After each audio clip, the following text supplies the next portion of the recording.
Item hashtag SCP-170. Object Class Safe. Special Containment Procedure. SCP-170 presents no danger, and as such can be contained safely in any secure storage locker. However, due to the potential misuse of the substance, as well the limited quantity of SCP-170 available, no personnel may remove it from storage without prior approval from Dr. Description: SCP-170 appears to be a standard tube of superglue in a yellow tube 13 centimeters long. There is no manufacturer information or any other text on the outside of the container, apart from the word superglue printed in bold letters on the front. Whenever any amount of the substance is applied to solid material, and that solid is put in contact with any surface, both objects lose molecular cohesion in the area surrounding the contact points, allowing one to be pushed through the other. The effect lasts only moments, however. Within a third of a second of the two surfaces making contact, the ability of each to pass through the other is nullified, leaving both permanently bonded together. SCP-170 was seized in a raid on an illegal laboratory in 19. The unusual properties of SCP-170 were unknown until a standard test on all seized materials was performed on it. A laboratory technician used a pipette to extract a small amount of SCP-170 for analysis. Upon attempting to dispense the substance onto a slide, the pipette immediately passed straight through the slide, which was on a mount.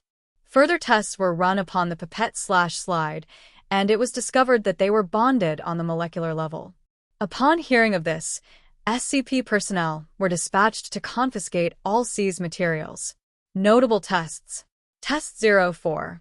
Test materials: 1x heavy-duty chain, weights of various sizes.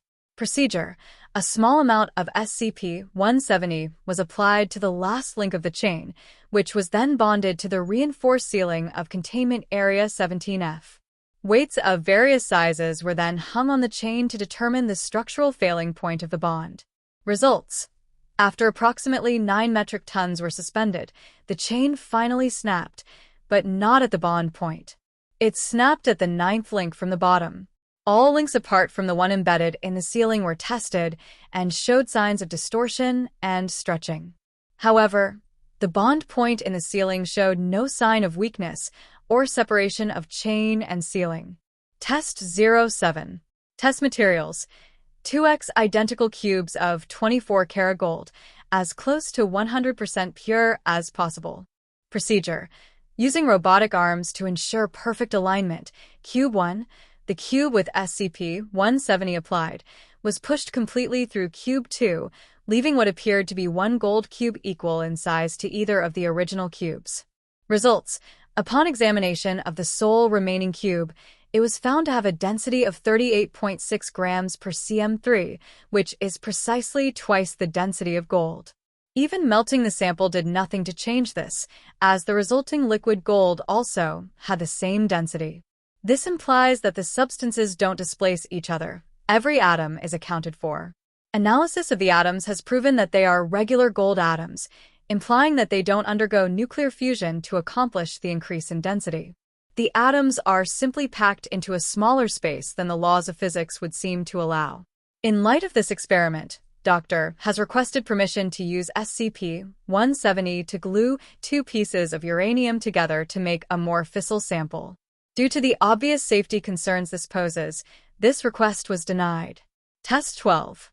Test materials: 1x D-Class personnel, 1x wooden desk. Procedure: first test using live biological subjects. D-Class personnel had a small amount of SCP-170 applied to his right index finger and was instructed to poke the desk. Results: subject's fingers sank into the desk up to the first knuckle. Despite obvious panic, the subject reported no pain, discomfort, or sensation below the bond point.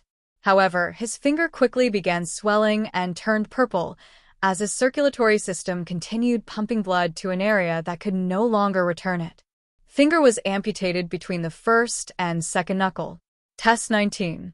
Test materials: 1x Pratt & Whitney F100 jet engine, the reinforced ceiling of Containment Area 19B. Procedure: SCP-170 was applied to the jet engine mountings, which were quickly pushed 3.2 centimeters, approximately 1.25 inches, into the ceiling of the chamber. After connecting an appropriate fuel supply and control system, the jet engine was fired.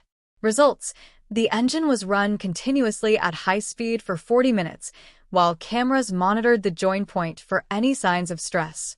While small cracks appeared in the concrete around the join point, there were no indications of any possible structural failures or separation of the two materials, even under a force of 120,000 newtons.